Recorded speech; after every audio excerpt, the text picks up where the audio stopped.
هراکلیتوس فیلسوفی که معتقد بود ثبات در عالم وجود نداره و همه چیز در حرکته. عنصر اصلی عالم آتشه و همه چیز از جنگ و ستیز درون این آتش به وجود اومده.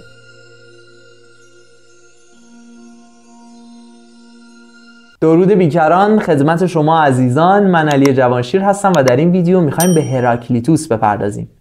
متولد افسوس، شهری ساحلی میان کلوفون و ملتوس. از تاریخ دقیق حیات اون اطلاعاتی در دسترس نیست، اما به گزارش خودش احتمالاً 30 سالی از گزنوفانس جوانتر بوده. از او آثار به مراتب بیشتری نسبت به فلاسفه قبل از خودش به جا مونده، اما این به این معنی نیست که برای ما راحت تره که بفهمیم آرا و نظراتش چی بوده. برعکس، از اون جایی که هراکلیتوس در آثارش از کلمات قصار، ایهام و کنایه به شدت استفاده کرده، کار رو برای ما دشوار میکنه و سخت میشه منظور اصلی اون رو فهمید. از همین جهت به اون لقب تاریک اندیش رو دادن، چون در زمان خودش هم فهم نظراتش کمی دشوار بود. شهرت هراکلیتوس به خاطر 2 تا اندیششه. اولی، همه چیز در سیلان است و دوم، وحدت اضداد. البته یه اندیشه دیگه هم داره تحت عنوان معنا تابع بستر که به اون هم میپردازیم. بریم ببینیم هر کدوم به چه معنیه. اما یعنی چی همه چیز در سیلان است؟ به عبارت دیگه یعنی همه چیز در حرکت، در حال شدن، ثبات وجود نداره در عالم. یه جمله معروف داره هراکلیتوس، میگه در یک رودخانه 2 بار نمیشه شنا کرد. منظورش اینه اگر شما در یک رودخونه شنا کنی بیای بیرون بخوای دوباره بری، این رودخونه همون رودخونه نیست. آب عوض شده، آب حرکت کرده، یه آب جدیده. از این هم فراتر میره، میگه حتی اون رودخونه هم رودخونه قبلی نیست، یعنی نه فقط آبش. اینجوری به نظر میاد که آقا رودخونه که ثابته، همه ی حالا اون بسترش ثابته، فقط آبش عوض شده. ارسطو میگه احتمالاً منظور هراکلیتوس این بوده که یک تغییر و حرکت نامحسوسی در اجسام وجود داره. اگر بخوایم به زبان امروزی صحبت کنیم، به نظر میاد که به این موضوع اشاره داره که حتی اگر یک جسمی ثابت باشه، از درون در حال حرکته. اتم‌ها، الکترون، پروتون و نوترونش در حال حرکته و خیلی جالبه که به این موضوع هراکلیتوس اشاره میکنه. این موضوع باعث شد که آب نماد حرکت و تغییر در اندیشه هراکلیتوس باشه. اما هراکلیتوس فکر کردید آتش گزینه بهتریه. از این جهت گفت عنصر اولیه عالم آتشه و همه چیز از آتش درست شده. در نگاه اول شاید اینجوری به نظر برسه که انتخاب عنصر آتش یک انتخاب عجولانه و کورکورانه است. از اونجایی که فلاسفه پیش از اون آب و هوا رو انتخاب کرده بودن، شاید اینجوری به نظر بیاد که هراکلیتوس هم گفته آقا من متفاوت باشم، آتش رو انتخاب کرده. در صورتی که اینجوری نیست. آتش بهترین عنصریه که میتونه عقیده هراکلیتوس رو برای ما شرح بده. اما از چه جهت؟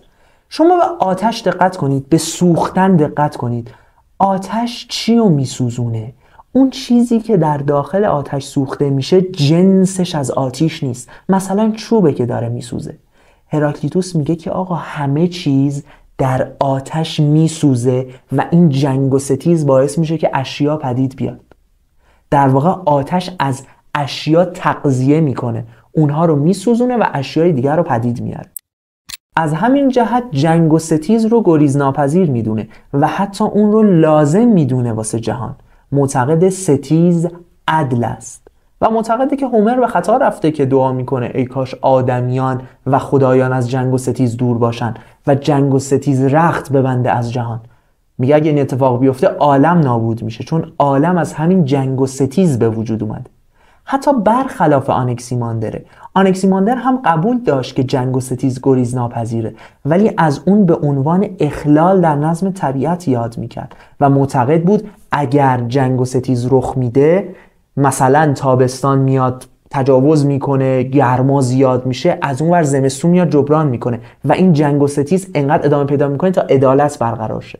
در صورتی که هراکلیتوس بر این باور نیست. هراکلیتوس معتقده اصلا این جنگ و ستیز باید باشه و نظم در اینه. اصلا عالم بر اساس جنگ و ستیز به وجود میاد و از بین میره.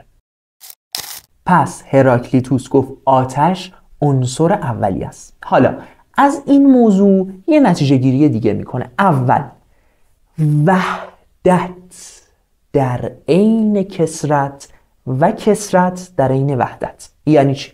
یعنی آقا با اینکه ما انواع مختلف اشیا داریم ولی ریشه همه اینا یه چیزه، همون آتشه، و اون آتشه در واقع اشیای متنوع رو پدید آورده. پس اولین باوری که بهش میرسه هراکلیتوس. اما دومی میگه آقا این آتشه لوگوسه.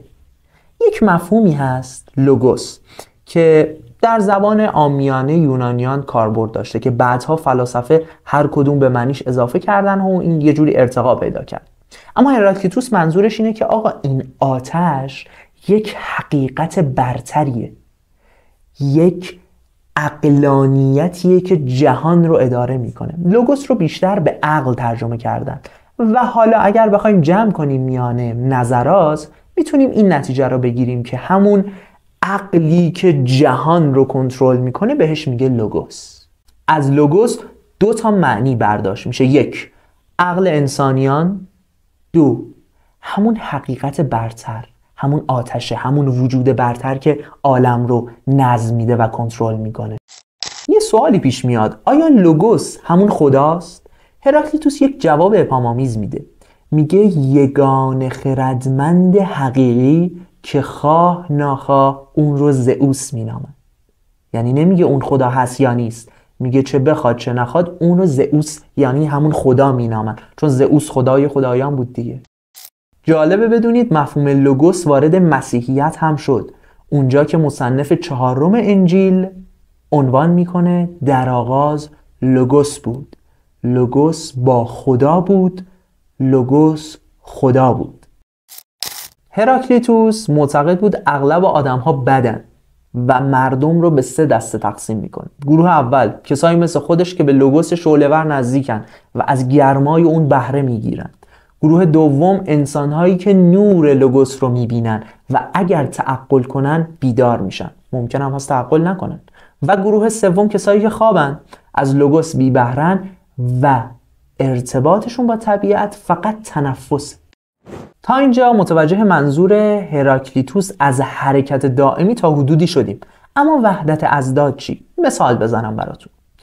هراکلیتوس معتقده اگر از شما بپرسن که مثلا پله رو در نظر بگیرید، اگر یه نفر شما بپرسه که آقا این پله به سمت بالا میره یا به سمت پایین، شما چه جوابی میدید؟ هراکلیتوس معتقده اصلا فرقی نمیکنه، جفتش یه چیزه. اگر از این زاویه نگاه کنی به سمت بالاست، از اون زاویه نگاه کنی به سمت پایین، وگرنه هر دو یه چیزه. یا مثلا معتقده که آقا من علی جوانشیر الان با علی جوانشیر 50 سال بعد یه چیزم. آقا شاید بگی تغییراتی حاصل شده، پس اونا چی؟ نه، ماها یه چیز هستیم. دوباره زاویه نگاهمون فرق میکنه. دقیقا مثل پله ها، بالا و پایین یه چیزه، ضدها یک چیزن. یا مثلا اگر یه لیوانی جلوی شما باشه، نصفش آب باشه نصفش خالی، از شما بپرسن آقا این لیوان چجوریه، شما میگی آقا نصفش آبه یا میگی نصفش خالیه؟ ضد دیگه، خالی و پر بودن ضد همه.